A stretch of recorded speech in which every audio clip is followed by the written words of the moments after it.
Boulogne-sur-Mer, une ville tournée vers la pêche. Nous sommes avec Étienne Dachicourt. Bonjour. Bonjour. Vous êtes vice-président du comité des pêches à la tête de la coopérative maritime étaploise. Merci d'être avec nous. Alors finalement, comment vont les pêcheurs du Boulonnais aujourd'hui ? Moralement, ils sont très inquiets. Ils sont très inquiets puisqu'en fait, ils ont du mal en fait à comprendre les perspectives qu'on peut leur ouvrir et surtout en fait la politique qu'aujourd'hui l'Europe veut mettre en place pour eux dans la gestion de la pêche. C'est une inquiétude sur l'avenir, sur la pérennité. Ils pourraient disparaître, les pêcheurs à Boulogne-sur-Mer ? La question se pose et elle mérite d'être posée effectivement. Avant d'aller plus loin, je vous propose justement de regarder ce qui se passe avec cette nouvelle loi britannique qui vient d'être mise en place. À une heure à peine au large de Boulogne-sur-Mer, ces aires marines protégées étaient il y a une semaine encore l'une des principales zones de pêche de Nicolas Margollet. À la tête de ce chalutier depuis 23 ans, il subit de plein fouet l'interdiction anglaise. C'est des zones qui sont poissonneuses à certaines époques de l'année. Et là, on va vraiment nous fermer l'accès à nos salaires pour les gars. C'est 30% de notre chiffre d'affaires. C'est notre trésorerie, c'est notre gras qu'on se fait pour l'année. En tout, 4000 km² dont la Manche et en mer du Nord sont concernés. L'objectif des Britanniques, préserver la ressource et restaurer les écosystèmes marins. Déjà asphyxiés par la hausse du prix des carburants et par les quotas, les pêcheurs dénoncent une mesure restrictive, une de plus, qui menace l'ensemble de leur filière. C'est tout simplement une façon d'éjecter les pêcheurs européens des eaux britanniques. Tout simplement. Il n'y a aucun fondement scientifique, c'est juste parce qu'ils savent très bien que nos flottilles travaillent dans ces endroits-là et ils l'ont vu déjà depuis très longtemps et ils disent on va s'en débarrasser, on va mettre une belle aire marine protégée qui écologiquement, sur le fond c'est très bien, mais sauf que sur la forme, ça fait mourir la pêche. La pêche, ce sont 6500 emplois directs et indirects dans notre région. La flottille a perdu 50% de ses bateaux en 15 ans. Alors, quelles sont les conséquences de ces aires marines protégées pour les pêcheurs dès maintenant ? En fait, la problématique là, donc les Anglais, on va dire, ont tiré les premiers. C'est-à-dire qu'ont déjà fermé à peu près 13 zones qu'ils ont mis en aire marine protégée, donc qui sont interdits au chalutage de fond, ce qui impacte énormément les bateaux de Boulogne. Il y a notamment quelques aires qui sont très proches de nous, dans le détroit. Et aujourd'hui, on estime, alors c'est difficile d'aller ramener exactement à un chiffre d'affaires, mais ce sont des zones où on voit passer notamment l'encornet. Et l'encornet, grossièrement, aujourd'hui, sur un navire de pêche de Boulogne, l'encornet représente à peu près, on va dire, facilement 30% de son chiffre d'affaires. Alors, fermer cette zone-là, ça ne lui fait pas perdre 30% de son chiffre d'affaires, mais ça lui fait perdre entre 10 et 20% de son chiffre d'affaires annuel lié à la fermeture de cette zone. Est-ce que vous êtes confiant sur les démarches qui ont été entamées par le gouvernement ? C'est assez compliqué. Déjà, depuis le Brexit, on est géré, nous, en France, par l'Europe. Donc nous, ce qu'on demande, c'est que ce soit l'Europe qui nous défende et qui monte au créneau, parce qu'on estime en fait que l'accord n'a pas été respecté et que durant ces 5 ans-là, on ne devait pas nous interdire des zones en mer. Donc on demande dans un premier temps politiquement que l'Europe monte au créneau auprès de l'Angleterre. Et puis on sent bien que l'Europe se sent un petit peu gênée aux entournures, puisqu'elle aussi souhaite mettre en place des aires marines protégées, qui ne sont pas des mauvaises choses en soi. Le tout, c'est que moi, j'estime qu'elle doit être discutée avec tous les acteurs utilisant la mer. Et on n'a pas été sollicité par les Anglais pour fermer... Pas vraiment, nos avis n'ont pas été retenus, on va dire, par les Anglais. Ils ont fermé de façon délibérée ces zones. Vous comprenez malgré tout leur volonté de protéger certaines aires marines ? Alors sur certaines, pas du tout. Moi aujourd'hui, notamment celle qui est à côté de chez nous, ce sont des fonds sableux. Moi aujourd'hui, je vais prendre peut-être quelque chose qui va vous choquer, mais moi je vois des enfants qui jouent sur des plages, qui font des châteaux de sable, la mer elle passe, vous revenez, tout est revenu à l'état. Là ce qui m'interpelle, c'est qu'est-ce qu'on cherche à protéger sur des fonds sableux, parce qu'aujourd'hui ce sont des zones qui sont ratissées depuis plus de 70 ans par la France, mais aussi les Pays-Bas, la Belgique et aussi l'Angleterre. Alors si vraiment les engins de fond sont si catastrophiques que ça, depuis 70 ans, je pense qu'il n'y a plus grand-chose à protéger. Ou alors à l'inverse, Si vraiment l'engin n'est pas si catastrophique que ça et qu'il y a encore des choses à protéger, moi ce que je demande c'est que on trouve un accord qui nous permette de pêcher au moment opportun dans cette zone-là, nous laisser encore utiliser la zone. Généralement, c'est entre décembre et janvier. Puis après, effectivement, les bateaux peuvent s'écarter de la zone et laisser reposer la zone. Donc, parce qu'il y a un besoin, malgré tout, d'augmenter la ressource halieutique, vous voyez qu'elle diminue ? Ce qui est compliqué dans le monde halieutique, c'est que c'est un monde qui est en perpétuel mouvement. Et donc, on a un réchauffement climatique que vous voyez aussi à terre. Vous voyez ce qui se passe. En mer, ça se passe aussi. On a des espèces qu'on ne voyait pas avant qui sont arrivées et on a des espèces qu'on ne pêche plus du tout. Voilà. Mais quelque part, aujourd'hui, on arrive encore à trouver un équilibre qui permet à un navire de pêche d'être rentable. On a parlé du Royaume-Uni. Quelles conséquences pour les pêcheurs boulonnais depuis le Brexit ? C'est très très compliqué. Alors il y a une conséquence forcément pécuniaire, parce qu'en fait il faut comprendre que vous avez on rabâche les oreilles depuis 4 ans avec l'histoire des licences, avec tout ça, où quelque part les gens ont dû s'adapter. Mais il y a aussi une conséquence morale. Il faut savoir que plus ça avance, plus on nous met des contraintes. Des fois, les contraintes ne sont même pas encore mises en place, qu'on nous en prévoit déjà des autres. Là, on parlait des aires marines protégées anglaises. On a reçu il y a à peu près 3 semaines les Belges qui souhaitent aussi mettre en place leur propre aire marine protégée. La Belgique, c'est à 80 km d'ici. Et donc ça veut dire qu'encore une fois, ils vont décider de zones où on va encore une fois expulser le pêcheur. Vous savez combien de bateaux ont été obligés de quitter la flottille boulonnaise du fait du Brexit ? Si je prends le plan de sortie de flotte qui est lié normalement au Brexit, moi pour la coopérative, j'ai perdu un gros navire. Et donc un gros navire, ça se traduit forcément aussi, alors on parle bateau, mais on n'a pas parlé d'emploi à terre. Et donc ça se traduit aussi par des pertes d'emploi à terre. Le risque, il est là. En termes d'emploi, vous estimez à combien la perte ces dernières années dans le secteur de la pêche ? Moi, j'aurais tendance à dire que moi, quand j'ai commencé, une grosse dizaine d'années, on a dû perdre pas loin de, je pense, 20% de pêcheurs. Moi, j'estimais que la coopérative représentait à peu près 500 navigants. Aujourd'hui, on doit être à 350, 380.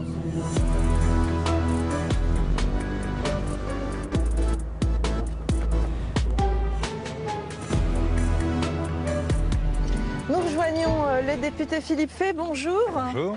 Vous êtes ancien maire d'Étaples, député du secteur, vous connaissez bien le milieu de la pêche. Est-ce que vous avez l'impression qu'avec le Brexit, nos pêcheurs boulonnais ont été les sacrifiés finalement ? Ça a été compliqué puisque derrière le travail des marins-pêcheurs, il a fallu aussi avoir cette perspective aussi de pouvoir aller pêcher dans les eaux britanniques.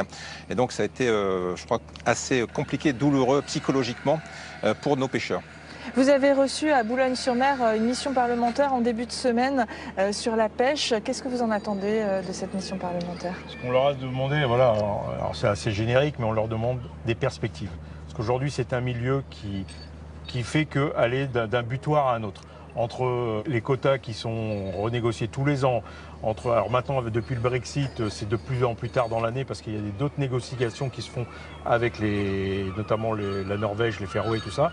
Plus les aires marines protégées. Alors on a parlé d'anglaises et on va parler des Belges demain. Et puis un de ces jours on parlera des Françaises.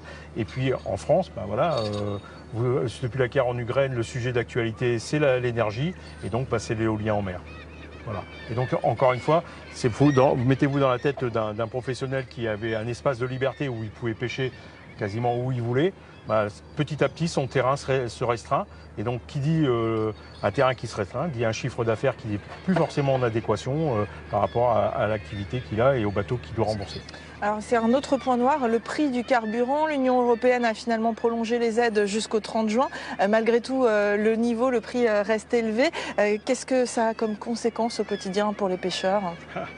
Il faut quand même se rendre compte que c'est encore un métier sur lequel en fait, le prix du carburant qui est consommé dans le bateau influe sur le salaire du marin, pas de l'entreprise, du marin. C'est-à-dire que c'est encore un métier où on travaille au partage, et donc le bateau ramène de la pêche, on vend la pêche, on retire le gasoil, et derrière on partage ce qui reste. Et donc vous comprenez bien que plus le gasoil va prendre de hauteur, plus le salaire du marin va baisser. Que fera l'État après le 30 juin ? Écoutez, on fera comme on a toujours fait jusqu'à maintenant. Moi, je ne me mets pas à la place du gouvernement, je ne suis pas au gouvernement, je suis à l'Assemblée nationale. Et nous, on défendra bien sûr ce principe d'aider les marins-pêcheurs tant qu'il n'y aura pas une solution alternative. Tout le monde y travaille, c'est à ces solutions alternatives, mais elles ne sont pas encore abouties. Donc il y a encore ce besoin de voir un carburant, comme l'a rappelé Étienne Dachicourt, accessible. Solution nouvelle, ça pourrait être une flotte justement qui fonctionne au biocarburant ou... Alors, il y a plusieurs pistes qui sont regardées. Alors il y a effectivement le biocarburant qui va être très très proche en fait aujourd'hui du gasoil, mais il y a aussi nous-mêmes au niveau de la coopérative, on regarde aussi pour de l'électrification, de l'hybridation, mais ça prendra un certain temps avant que la pêche puisse s'adapter à ça. Voilà. Et quelles aides peut proposer le gouvernement? Parce que ça coûte cher de changer une flottille, de s'adapter. La fameuse transition écologique, je crois qu'elle doit être accompagnée aussi, autant dans la recherche et après dans les équipements aussi. Donc ça, je serai le soin ministre de répondre, mais je crois que c'est là aussi notre positionnement. Il faut aussi absolument accompagner aussi cette transition. Est-ce qu'on doit accompagner tout le monde ou il faut faire la distinction vraiment entre les petits et les gros pêcheurs? Pour ma part, il est important de préserver une pêche dite artisanale. La pêche, puisqu'on parle vraiment de faire attention bien sûr aux ressources. Et je crois que les pêcheurs l'ont bien compris, les pêcheurs de la place de Boulogne l'ont bien compris justement depuis de nombreuses années. Et ils y travaillent. C'est pour ça qu'il y a vraiment un amalgame entre peut-être les industriels, puisque aujourd'hui pour moi le sujet et le scandale il est sur les rejets. On va certainement travailler aussi sur ce principe des rejets, mais en tout cas pour nos marins-pêcheurs ici sur la place de Boulogne, je crois qu'il y a vraiment cette préoccupation de préserver la ressource. Est-ce que l'Europe devrait aider plus les petits pêcheurs? Plus vous êtes petit, plus c'est compliqué. Il faut accompagner les petites structures, alors qu'une grande structure a plus de masse pour amortir des grands changements. Est-ce que vous considérez qu'aujourd'hui, il y a un problème de réglementation européenne par rapport à des méga chalutiers néerlandais qui pillent les ressources halieutiques? On l'a vu avec la pêche électrique notamment. Je tendance à dire que aujourd'hui, ils sont dans un cadre légal et ils pêchent en toute légalité. Il ne faut pas sortir ça de la tête. Maintenant, quand nous, on les voit passer là, juste en face de chez nous, dans le détroit qui est le plus resserré, quasiment, enfin pas au monde, mais pour la France, nous, on ne comprend pas qu'un bateau comme ça puisse pêcher si proche de nos côtes. Donc, qu'il soit en Atlantique, c'est un autre débat. Par contre, oui, concrètement, ce sont des espaces qui devraient être réservés complètement aux bateaux de pêche artisanale. Quelle solution peut proposer un député pour aider les pêcheurs boulonnais? Quelle solution? Alors je crois que ce n'est pas un député qui va proposer des solutions. Je crois que ça a été dit quand Jean-Noël Barrot est venu, le ministre en charge des Affaires européennes. C'est une coalition, je crois. Il faut partager aussi. Il faut savoir si la France veut encore de la pêche, si l'Europe veut encore de sa pêche, plutôt que d'aller chercher des produits venus de je ne sais où sans garantie sanitaire. Ici, on a cette qualité, un soin avec, et vous l'avez vu, des équipements qui sont à la pointe de ce qu'on recherche, traité ensuite directement sur le port de Boulogne. Donc c'est ça qu'on recherche avant tout, la coalition, je vous dis. Il y a la coalition des ministres en charge de la mer, des ministres en charge des affaires européennes, mais il y a aussi la coalition aussi des députés. Et ça ne s'arrête pas uniquement aux députés français. Je crois qu'il faut aussi trouver cette coalition sur toutes les façades maritimes, puisque je crois que c'est partagé aussi par l'ensemble des professionnels. La pêche doit évoluer, elle doit se transformer. Ce serait quoi la pêche d'avenir? Alors, nous, on défend toujours le modèle qu'on a toujours eu. Alors, ce sont des bateaux. On n'a pas de bateau qui dépasse 25 mètres. C'est plutôt de rester dans la pêche artisanale. Maintenant, on voit aussi qu'on est au bout d'un modèle. Et donc, il faut recréer un autre modèle. Maintenant, lequel, tout seul, on ne pourra pas le réinventer. Et donc là, on a besoin des politiques, et je remercie effectivement les politiques de nous accompagner là-dessus, mais on a besoin aussi de l'Europe. Et donc, mais quand je dis ça, c'est que je veux dire que c'est peut-être aujourd'hui la gestion des quotas, elle est peut-être archaïque, il faut peut-être la revoir.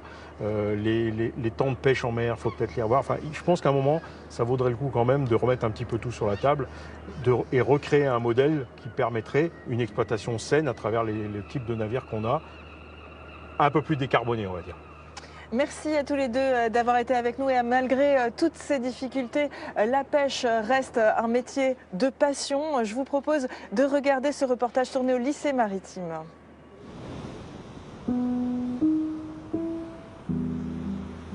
Pour moi, c'est un métier dans ma famille qui se transmet de père en fils depuis des générations.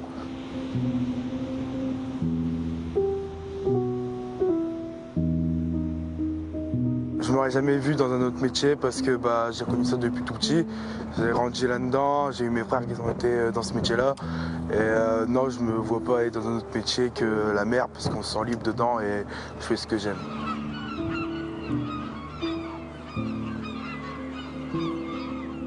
Mon rêve, c'est vraiment de travailler sur les remorqueurs et encore plus d'être capitaine, gérer un équipage, etc. C'est vraiment ce que j'aimerais bien faire. Et piloter le bateau, je me sens à ma place, c'est moi capitaine, c'est moi qui dirige le bateau et tout, je me sens bien. Luna et Nicolas ont 15 ans. Ils sont tous les deux en seconde au lycée maritime de Le Portel. 10h20, moins 6h50. Très bien. Dans quelques années, avec leurs camarades, ils seront la relève. Pêcheurs, mécaniciens ou capitaines. C'est la vitesse fois le temps. Le point commun, c'est toujours la mer. Ce sera tout. Apprendre, partager, transmettre. Pour Luna et ses parents aussi, la mer est une histoire de famille. Notre famille, il y avait beaucoup de marins, même pour tout ce qui est la pêche à Islande. On avait des maîtres voiliers, des chefs mécaniciens. Donc voilà. Là, pour une fois, ce sera une fille. Depuis qu'elle est petite, elle est toujours venue avec nous au marché.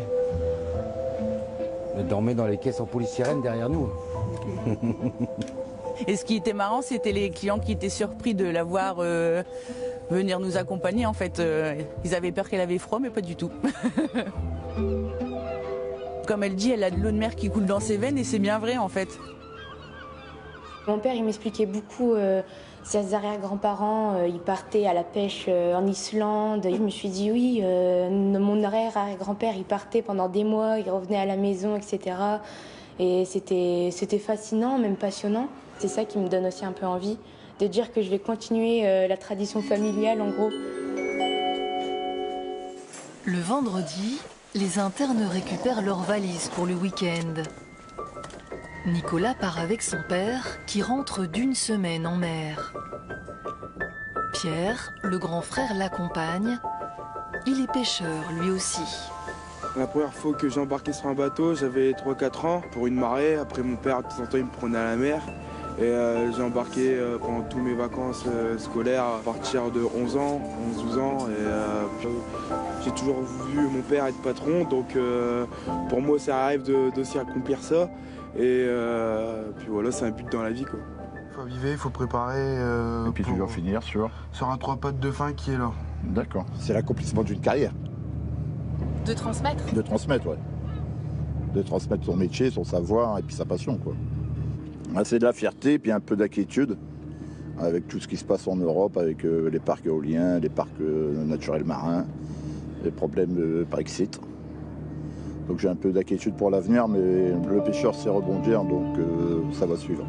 On retrouve maintenant Frédéric Cuvillier, le maire de Boulogne-sur-Mer. Bonjour. Bonjour. Merci d'être avec nous. Alors votre ville vit de la mer, on l'a vu, c'est son histoire, c'est dans son ADN. Mais on a vu aussi les inquiétudes nombreuses. L'avenir de la pêche n'est pas évident. Est-ce que parfois vous êtes inquiet pour l'avenir de votre ville ? Il faut toujours être prudent, bien sûr, puisque nous allons d'aléa en aléa et le secteur de la pêche est un secteur qui doit régulièrement affronter des crises successives. Ça peut être une crise à la fois des espèces pêchées en mer, c'est-à-dire parfois de la raréfaction d'un certain nombre d'espèces. Ça peut être des crises politiques. Le Brexit en a été une illustration, des crises économiques. Mais globalement, la robustesse fait que Boulogne reste, de loin, le premier port de pêche de France et qu'il est aussi et surtout la première place européenne de transformation de produits de la mer. C'est le hub de l'halieutique de toute l'Europe. la place de référence. J'ai l'habitude de dire le Wall Street du poisson.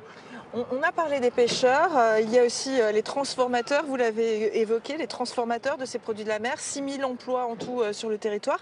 Est-ce que Capécure peut tenir sans pêche artisanale? Si les pêcheurs disparaissent, Capécure reste? D'abord, il faut un port, c'est aussi l'apport de pêche fraîche.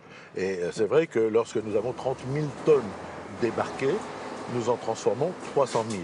Donc c'est toute la filière qui est constituée. La filière commence par la pêche, mais aussi la première transformation, la deuxième et la logistique. L'intérêt de cette place forte boulonnaise, qui aujourd'hui connaît bon nombre d'investissements sur Terre, c'est de pouvoir avoir la filière complète et que vous pouvez avoir du jour pour le lendemain la production et l'expédition sur plus de 200 destinations européennes.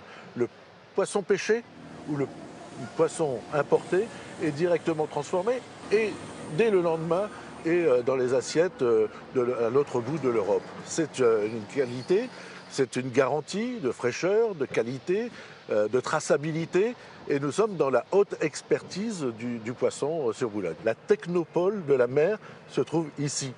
Nous pourrions parler de Nausicaa aussi et de ces laboratoires de recherche, ce qui fait que l'innovation est aussi au rendez-vous, et nous le verrons dans quelques mois avec la création notamment de l'aquaculture sur le port avec ce beau projet Local Océan. Alors justement, ce projet d'élevage de saumon ne fait pas l'unanimité. Je vous propose d'écouter certains détracteurs. Sur les volumes traités, 66 milliards de litres d'eau par an. D'ailleurs, on n'est pas d'accord sur les volumes qu'ils donnent eux, mais en gros, c'est à peu près ce qui va être rejeté.